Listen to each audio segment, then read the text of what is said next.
Hi friends, ഏവർക്കും Mallu nursery ഗാർഡനിലേക്ക് സ്വാഗതം. ഞാനിന്ന് നിങ്ങൾക്ക് പരിചയപ്പെടുത്തുന്നത് സാൽവിയ ഇനത്തിൽപ്പെട്ട ഒരു ചെടിയാണ്. നമുക്കെല്ലാം സാധാരണ അറിയാവുന്നുള്ളൊരു ചെടിയാണിത്.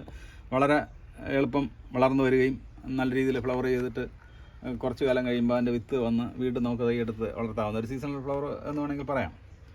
അപ്പോൾ എനിക്കിവിടെ എല്ലാ സീസണിലും അത് ഫ്ലവർ ചെയ്യാറുണ്ട്. ഞാനതിങ്ങനെ വളർത്തി എടുക്കുന്നതുകൊണ്ട് എളുപ്പം എനിക്ക് വളർന്നു വരികയും അതിനനുസരിച്ച് കൂടുതൽ ഫ്ലവർ ചെയ്യുകയും ചെയ്യുന്ന ഒരു രീതി ഞാൻ കണ്ടിട്ടുണ്ട്. എങ്കിലും അതൊരു സീസണൽ ഫ്ലവറായിട്ടാണ് കണക്കാക്കപ്പെടുന്നത്. അപ്പോൾ ഈ വീഡിയോ കണ്ട് നിങ്ങൾക്ക് ഇഷ്ടപ്പെട്ടാൽ നിങ്ങൾ സബ്സ്ക്രൈബ് ചെയ്യുക, ലൈക്ക് ചെയ്യുക, ഷെയർ ചെയ്യുക. അപ്പോൾ നമുക്കിത് രണ്ട് രീതിയിൽ പ്രൊപ്പഗേറ്റ് ചെയ്യാൻ പറ്റും. അതായത് ഒന്ന്, ഇതിൻ്റെ വിത്ത് വഴി നമുക്കിതിനെ പ്രൊപ്പഗേറ്റ് ചെയ്യാം. അത് അടുത്തതെന്ന് പറഞ്ഞാൽ ഇതിൻ്റെ കൊണ്ട അല്ലെങ്കിൽ ഒരു കൊമ്പ് മുളപ്പിച്ച് നമുക്ക് എടുക്കാം. ഇതിലാണ് സാധാരണ വിത്ത് നമുക്ക് ഉണ്ടാകുന്നത്. ഇതിപ്പോൾ വിളഞ്ഞ വിത്തല്ല, ഒന്ന് കാണിക്കാൻ വേണ്ടി ഞാൻ എടുത്തു എന്നുള്ളതേ ഉള്ളൂ. അതുകൊണ്ടല്ലേ ഇതിനകത്ത് നമുക്ക് ഈ വിത്ത് ഉണങ്ങി കിട്ടും. ഇതിനകത്ത് നല്ല രീതിയിൽ ഉണങ്ങിയതിന് ശേഷം ഈ വിത്തിനെ നമുക്ക് പൊളിച്ചെടുത്ത് പായി കഴിഞ്ഞാൽ അത് മുളച്ച് വരും.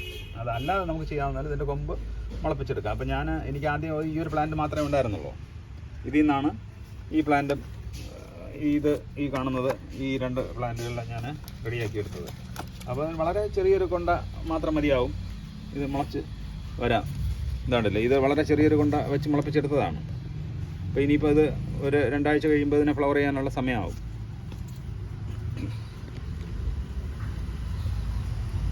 ഇതിൻ്റെ വളപ്രയോഗം എന്ന് പറയുന്നത്, ഇതിന് ഫ്ലവർ ചെയ്യുന്ന ഒരു ചെടിയായതുകൊണ്ട് ഇടയ്ക്കിടയ്ക്ക് ഞാൻ ഈ DAP എന്ന് പറഞ്ഞ ഒരു കെമിക്കൽ, ഒരു രാസവളം ഉപയോഗിക്കാറുണ്ട്. നമുക്ക് സാധാരണഗതിയിൽ ചെയ്യുന്ന പോലെ തന്നെ 1 ലിറ്റർ വെള്ളത്തിൽ ഒരു 2-3 തരി ഇട്ട് കലർത്തി അതിന് കൂടുതൽ വെള്ളം ചേർത്ത് ചിലപ്പോൾ സ്പ്രേ ചെയ്ത് കൊടുക്കാറുണ്ട്. അതല്ലെങ്കിൽ തന്നെ പിന്നെ വെള്ളം കൂടുതൽ ചേർക്കാതെ 1 ലിറ്റർ വെള്ളത്തിൽ തന്നെ 2 ഗ്രാം മിക്സ് ചെയ്ത് നമുക്കിൻ്റെ ചുവട്ടിൽ ഒഴിച്ചു കൊടുത്താലും ഇത് ഫ്ലവർ ചെയ്യും. അപ്പോൾ അടിവളമായിട്ട് നമ്മൾ ഉപയോഗിക്കുന്നത് പറഞ്ഞാൽ കരിയിലപ്പൊടിയും മണൽ, ചാണകം ഇത് കൂടെ ചേർത്താണ് ഞാൻ ഉപയോഗിക്കുന്നത്. അതാണ്ട് നിങ്ങൾക്ക് കണ്ടറിയാം, ഞാൻ കൂടുതൽ ചാണകപ്പൊടിയാണ് ഉപയോഗിച്ചിരിക്കുന്നത്. ഇടയ്ക്കിടയ്ക്ക് ഞാൻ അതിൽ വളം കലക്കി ഒഴിച്ചു കൊടുക്കാറുണ്ട്. പിന്നെ നമുക്ക് എല്ലുപൊടി വേണമെങ്കിലും ഉപയോഗിക്കാം. അപ്പോൾ അങ്ങനെയാണ് ഇതിൻ്റെ വളപ്രയോഗം. അതുപോലെ വെള്ളം നനയ്ക്കുന്നതെന്ന് പറഞ്ഞാൽ എല്ലാ ദിവസവും തന്നെ ഇതിന് അത്യാവശ്യമാണ്. ഇടയ്ക്കിടയ്ക്ക് നമ്മൾ ഇതിനകത്ത് എന്തെങ്കിലും ഫംഗസിൻ്റെ പ്രശ്നമോ അങ്ങനെ എന്തെങ്കിലും വരികയാണെങ്കിൽ നമ്മൾ സാഫ് ഒന്ന് കലർക്കിയിട്ട് അതിൻ്റെ ചുവട്ടിലൊന്ന് ഒഴിച്ചു കൊടുത്താലും നന്നായിരിക്കും. ഇതിന് ഇതാണ്ടില്ലേ, നമ്മൾ ഈ ഒരു ചെറിയ കൊമ്പ് മാത്രം മതിയാവും. നമ്മൾ ഇതിങ്ങനെ ഒന്ന് പതിയെ ഇങ്ങനെ ഒടിച്ചെടുത്താൽ മതി. ഇതാണ്ടില്ലേ, ഒടിച്ചെടുത്തതിന് ശേഷം ഇതിൽ നമുക്ക് ഫ്ലവർ ചെയ്യുന്ന ലക്ഷണമുള്ള എന്തെങ്കിലും ഇരിപ്പുണ്ടെങ്കിൽ, അതായത് മൊട്ടിരിപ്പുണ്ടെങ്കിൽ പതിയെ ഇതിനെ ഇങ്ങനെ ഒന്ന് അടർത്തി മാറ്റിയാൽ മതി. ഇനി ഇതിനെ വെറുതെ ഒരു മണ്ണും മണലും ചാണകപ്പൊടിയുമുള്ള, അതായത് ഒരു ചെറിയ പോട്ടി മിക്സർ തയ്യാറാക്കിയിട്ട് ഇതാണ്ടില്ലേ, ഇതുപോലുള്ളൊരു കപ്പിൽ അല്ലെങ്കിൽ കുറച്ചുകൂടെ വലിയൊരു കപ്പിലായാലും വെച്ചിട്ട് ഇതിനെ പതിയെ ഒന്ന് ഇറക്കി വെച്ചാൽ മതി. ഇത് ഒരാഴ്ച കഴിയുമ്പോൾ തന്നെ ഇതിൽ വേര് വന്നു തുടങ്ങും. കാരണം ഇതിൻ്റെ തണ്ട് വളരെ കട്ടി കുറവാണ്.